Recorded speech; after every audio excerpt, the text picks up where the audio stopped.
తెలుగు జాతికి ఆత్మవిశ్వాసం, రాజకీయ చైతన్యం ఇచ్చిన నాయకుడు ఎన్టీఆర్ అని, ఆయన ఆశయాలను భుజాలపై మోస్తూ ముందుకు తీసుకెళ్తున్న నాయకుడు చంద్రబాబు అని టీడీపీ రాష్ట్ర అధ్యక్షుడు పల్లా శ్రీనివాసరావు తెలిపారు. ఆదివారం టీడీపీ కేంద్ర కార్యాలయంలో నిర్వహించిన ఎన్టీఆర్ వర్ధంతి సభలో ఆయన మాట్లాడారు. పార్టీ స్థాపించేటప్పుడు ఒక నిస్వార్థమైనటువంటి ఆలోచనతో కేవలం తెలుగు జాతి యొక్క ఆత్మగౌరవాన్ని దశ దిశలో వ్యాపించాలనే ఆలోచనతో మరి ఈరోజు పార్టీ పెట్టడం జరిగింది. పార్టీ పెట్టిన నాటి నుంచి నేటి వరకు కూడా కీర్తిశేషులు నందమూరి తారక రామారావు గారి యొక్క ఆశయాల్ని సుమారు 40 సంవత్సరాలు తన భుజస్కంధాలపై వేసుకొని ముందుకు నడిపిస్తున్నటువంటి నారా చంద్రబాబు నాయుడు గారు ఒక ఆదర్శం. అలాగే మనకి భవిష్యత్తులో ఒక యువ నాయకత్వం ఉంది లోకేష్ గారి ద్వారా.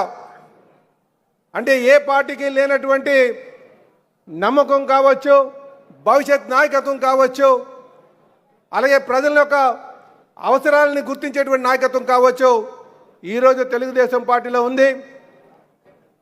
అలాగే ఈరోజు నందమూరి తారక రామారావు గారి ఆశయాల్ని ముందుకు తీసుకువెళ్తామని, అలాగే జాతీయ అధ్యక్షుల యొక్క ఆలోచనల్ని అడుగుజాడలో నడుస్తామని, మనకి భవిష్యత్తు నాయకుడిని ముందుకు తీసుకెళ్తామని చెప్పి తెలియజేస్తూ, అన్నగారికి ఘన నివాళులు అర్పిస్తూ, నాకు ఈ అవకాశం ఇచ్చినందుకు మీ అందరికీ కూడా పేరు పేరున నమస్కారాలు తెలియజేసుకుంటూ సెలవు తీసుకుంటాను.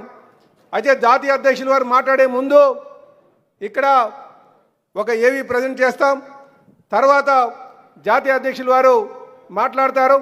ఇప్పటికే మీరు వేదిక మీద ఉన్నటువంటి నాయకుల యొక్క స్పీచెస్ అన్నీ కూడా విన్నారు కనుక ఈ ఏవి అయిన తర్వాత జాతీయ అధ్యక్షుల వారు మాట్లాడతారని చెప్పి తెలియజేస్తూ, మరొక మారు కీర్తిశేషులు నందమూరి తారక రామారావు గారి యొక్క ఆశయాల్ని ముందుకు తీసుకువెళ్తామని చెప్పి తెలియజేస్తూ, ఈరోజు బలం అంతా కూడా మనకు బలం కానీ బలహీనత కానీ మన నాయకులే అని చెప్పి ఈ సందర్భంగా